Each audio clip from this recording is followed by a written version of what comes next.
जय श्री राम। पूरे देश में इस वक्त यही उद्घोष हर ओर सुनाई दे रहा है।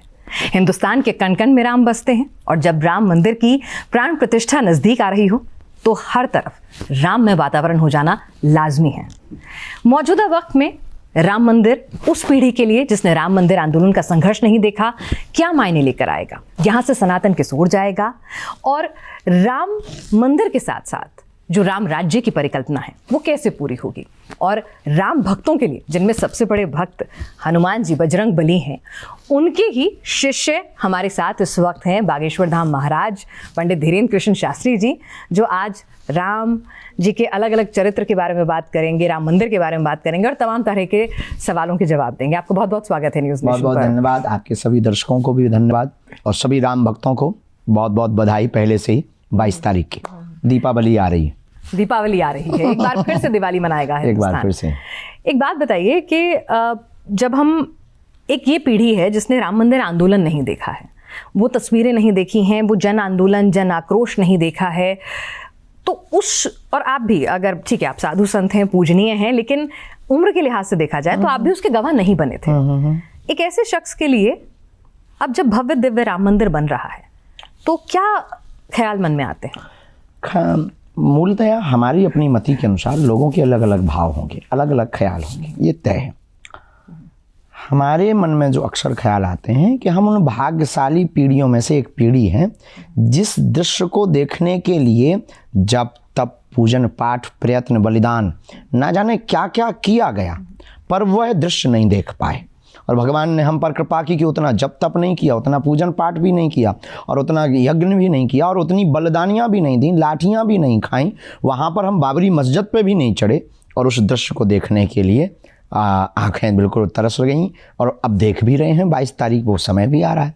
निश्चित रूप से ये हमारे पूर्वजों के सुकृत पुण्य, राम भक्तों की बलिदानियों का श्रेय और वर्तमान समय में समूचे राम भक्तों की आस्था का जीत, न्यायपालिका अनुसार जो जीत हुई। जीत हार आस्था की होती नहीं, पर जब न्यायपालिका में प्रश्न पहुंच गया तो जीत हार का विषय हो गया।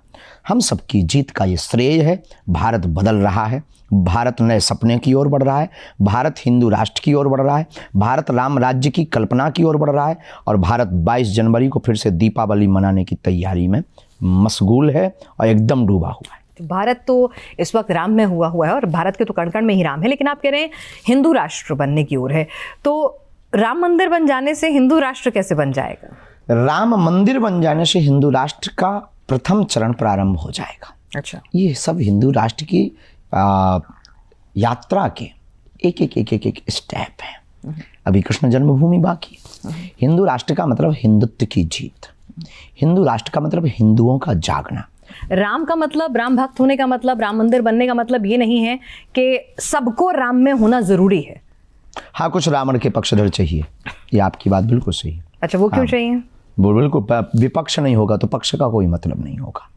सूर्य रात नहीं होगी तो दिन का कोई महत्व नहीं होगा और मिठास नहीं होगी तो मिठास का खट्टेपन का भी कोई मतलब नहीं होगा। दोनों पक्ष जरूरी हैं। राम के जीवन काल में रामचरितमानस के रावण को निकाल दिया जाए तो शायद राम का भी उतना महत्व नहीं होगा जितना रावण को मारने के बाद राम का महत्व है। बुराई नहीं होगी तो अच्छाई का भी कोई मतलब नहीं है। उजाले का सम्मान तो तब है जब अंधेरा है, असत्य का सम्मान तो तब है जब असत्य है, धर्म का सम्मान तो तब है जब अधर्म है। तो ये अधर्म वाले लोग भी चाहिए। आपने बहुत सुंदर तर्क दिया, अधर्म वाले लोग भी चाहिए। अधर्मी बिल्कुल जरूरी है। बेचारे भौंकेगा कौन? अधर्मी कौन?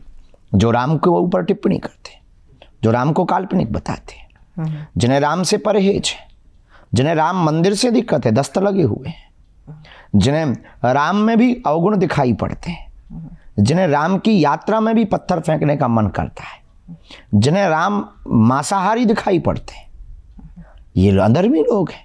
और ठीक है, ऐसे लोग होना भी जरूरी है ताकि राम भक्तों को एक नया पढ़ने का, गढ़ने का, नया इतिहास रचने का मौका मिलना चाहिए।